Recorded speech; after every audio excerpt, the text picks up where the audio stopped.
समाज से जो बाकी लोगों की तरफ से हम बोलते हैं। हम लोग जब जाते हैं रात में, जो उनकी शादी की बारातें निकलती हैं, कुछ घोड़े डांस भी करते हैं, तो ऐसा लगता है कि थोड़ा सोशल रिफॉर्म्स आपके समाज में होना चाहिए। पता नहीं आप क्या सोचते हैं, वो संक्षेप में हम जानना चाहेंगे आपसे। देखिए सर, ये नज़रिया है लोगों का, हर सिक्के के दो पहलू होते हैं। अब आपके लिए जश्न मनाना शादियों में शायद उतने प्रगतिशील नहीं होगा, या शायद उतना पिछड़ापन दिखाता होगा, लेकिन हमारे समाज में ये बहुत ज़रूरी होता है कि आपको समझना होगा कि समाज क्या है। समाज वो है जो एक दूसरे को समझ सके।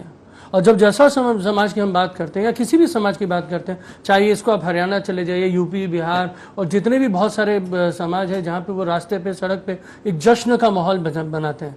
अब आपको इसमें एक मूलत तो बात मैं बता देना चाहता हूँ। पुरानी प्राचीन समय में पहले क्या होता था, लड़कियों को छुपाया रखा जाता था कि उस समय मुगलों का राज था। और बात क्या होता है कि भाई लड़कियां क्या है, हमेशा उनको हम एक तरह से सेकंड टायर सिटीजन मानते हैं। वो खाली हमारे समाज में नहीं है। अब आप राजस्थान में चले जाइए, वहाँ पे जो जनसंख्या है पुरुषों की ज़्यादा है, लड़कियों की कम है, लेकिन वहाँ पे मूलतः तो मारवाड़ी समाज है जहाँ से वो आते हैं। लेकिन यहाँ पे जब हम जश्न मनाते हैं तो ये दिखाते हैं कि दो परिवार में जिस तरीके से सम्मिलन हो रहा है, दुनिया देख रहा है, और ये एक सामाजिक स्रोत को पैदा करता है। समाज में दिखाता है कि भाई ये दो परिवार अब मिल रहे हैं और हम खुश हैं। और खुशी दिखाने से अच्छा होता है कि भाई और भी लोग खुश हो सकता है किसी के लिए वो शोर आई होता है, जैसे अब बता दें कि भाई दिवाली के समय में पटाखे फटने नहीं चाहिए। हाईकोर्ट के जज ने, किसी ने ऑर्डर दे दिया कि भैया पटाखे नहीं फटने चाहिए। साल में एक दिन पटाखा फटता है, उसमें उनको तकलीफ हो गई।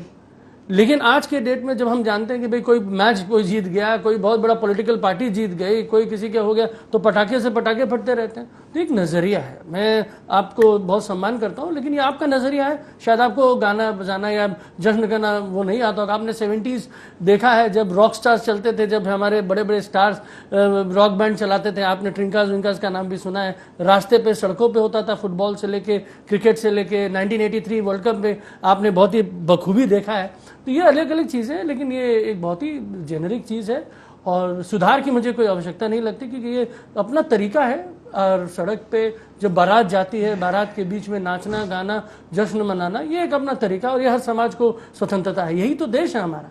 अब वही देश थोड़ी ना कि भाई हम जाएं और जाके मंदिरों में खाली माला एक्सचेंज हुआ तो भाई हमने शादी कर ली। आज आप बताना चाहते हैं कि मारवाड़ियों का भी हाल ही फिलहाल में आप शादियों की बात कर रहे हैं, तो अंबानी की बेटे की शादी हुई भाई, प्री वेडिंग करते करते कितने वेडिंग शूट्स हो गए, हजारों करोड़ों रुपए उन्होंने खर्च किया। किसने वहां डांस नहीं लगाया, किसने वहां गाना बजाना नहीं किया, क्यों, क्या, कितना शोरगुल नहीं हुआ।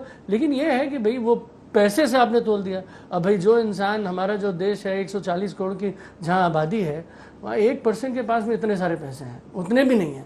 और बाकी तो वो है कि जो अपने आप को दिखाएंगे तो डीजे या इसी के तरीके से सड़क पे दिखाएंगे। और अगर सड़क पे भी करें तो वो कहीं अश्लील नहीं होता। हाँ, हो सकता है कि थोड़ा जमजमाहट रहे, थोड़ी भीड़ है। अश्लीलपन और जमजमाहट और भीड़ में सार्वजनिक तरीके से अपने आप को मनाना या किसी चीज़ को मनाना, ये भिन्न बातें हैं। अश्लील नहीं होना। मानव जी, मैं आपको बहुत धन्यवाद देता हूँ कि मैंने जो आपको बताया वो एक जनरल परसेप्शन बताया है।